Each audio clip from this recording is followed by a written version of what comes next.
Indian ক্রিকেটকে আবার নতুন করে চিন্তা করতে হয় যে ক্রিকেটটা একা নিজের মাঠে খেলার জায়গা না। ইন্ডিয়া পাকিস্তান যুদ্ধাংদেহী পরিস্থিতি এটার উপর ডিপেন্ড করে, কিন্তু সেখানে টেনে হেঁচড়ে কেন বাংলাদেশকে নেওয়া হয়? আচ্ছা বলুন তো, বাংলাদেশ কি এই মুহূর্তে কোনো যুদ্ধে লিপ্ত? বা বাংলাদেশ ভারতের কি কোনো সশস্ত্র যুদ্ধ চলছে, নাকি বাংলাদেশ ভারত কোনো কূটনৈতিক ডিলেমায় বড় কোনো গেম খেলছে যাতে দুইটা ন্যাশনেরই বড় বড় ক্ষতি হতে পারে? এই প্রশ্নগুলোর উত্তর কি কারো কাছে আছে? হ্যাঁ, কূটনৈতিক সম্পর্কের কিছু অবনতি হয়েছে, বা আমরা এই মুহূর্তে বাংলাদেশিরা যে ধরনের আধিপত্যের শিকার হয়েছি ভারতীয়দের কাছ থেকে, সেই জায়গা থেকে একটু স্টপ ডাউন করেছি, সেই জায়গাটা একটু স্টপ করার, আমাদের নিজেদের আত্মসম্মান নিয়ে বাঁচতে চেয়েছি।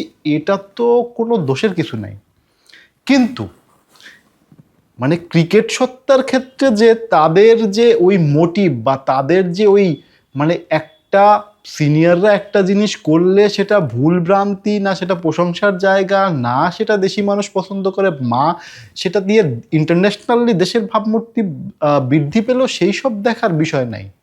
বড়রা করেছে, ছোটরা করছে, জেনারেশন ওয়াইজ এগুলো যে গতিশীল হবে বা এই কুকীর্তিগুলো যে আরও বেশি দিন সাস্টেইন করবে, তার বড় প্রমাণটা হচ্ছে এই আন্ডার-19 টিম।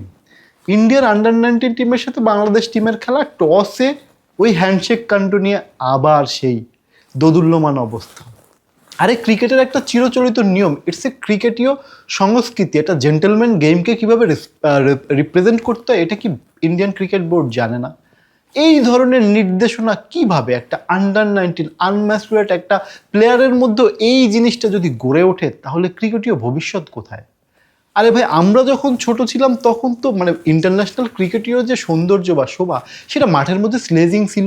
আমরা লট অফ স্লেজিং দেখেছি। এখন তো স্লেজিংকে আইন করে নিষিদ্ধ করা হয়েছে, কিন্তু স্লেজিংয়ের পরেও এই মাঠের ক্রিকেটাররা এই একই হোটেলে থাকে, একই টিম হোটেল থাকে, তারা একই সাথে সৌহার্দ্যপূর্ণ আচরণ করে, এবং তারা বড় জমকালো কোনো পার্টি বা টুর্নামেন্ট পার্টিতে অ্যাটেন্ড করতো। এটা আমরা দেখেছি। ইভেন তো ভুলে গেলে চলবে না, যখন আইপিএল শুরুর দিকে তখন কিন্তু পাকিস্তানি প্লেয়াররাও ইন্ডিয়ায় হরদম তাদের কালচার শেয়ার করতো, বা পাকিস্তান কালচারের ইন্ডিয়ার শুধুমাত্র এই যে বিষয়গুলোতে এখন যে এটা যে কালক্রমে যে একটা জটিল প্রসেস তৈরি করছে, সেটা বলার অপেক্ষা রাখে না। ইন্ডিয়ান ক্রিকেট আর বলিউড এটা বিজনেস করে, বলতে আইসিসি এবং বলিউড বিজনেস করে এই ইন্ডিয়া পাকিস্তান এই যে ইন্ডিয়া পাকিস্তান যুদ্ধাংদেহী পরিস্থিতি এটার উপর ডিপেন্ড করে, কিন্তু সেখানে টেনে হেঁচড়ে কেন বাংলাদেশকে নেওয়া হয় বা এই শান্তিপ্রিয় জাতিকে কেন অশান্ত করা হয় শুধুমাত্র তাদের আত্মসম্মান বা তাদের প্রাপ্য সম্মান বোধের জায়গায় যখন প্রতিবাদ করে, তখন এই ধরনের ধিক্কার বা তিরস্কার আসে। এটা সত্যি বরদাস্ত করার মতো না। আন্ডার-19 ক্রিকেট, ইন্ডিয়ান আন্ডার-19 ক্রিকেটারদের কাছ থেকে এটা কোনোভাবেই এক্সপেক্টেড না।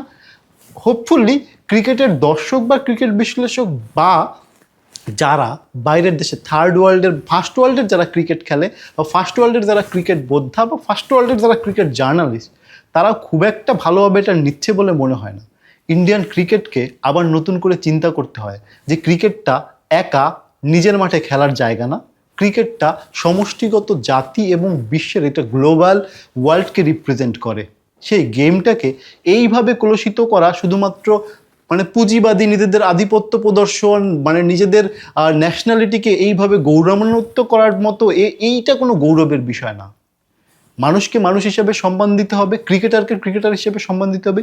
এই ভ্রাতৃত্ববোধের জায়গাটা ক্লিয়ার করে শিখে পড়ে তারপরে মাঠে নামাটা শ্রেয়। ক্রিকেটের সুদিন ফিরুক, এই ধরনের কলুষিতপূর্ণ আচরণ ক্রিকেট মাঠে ক্রিকেট দর্শকরা আশা করে না।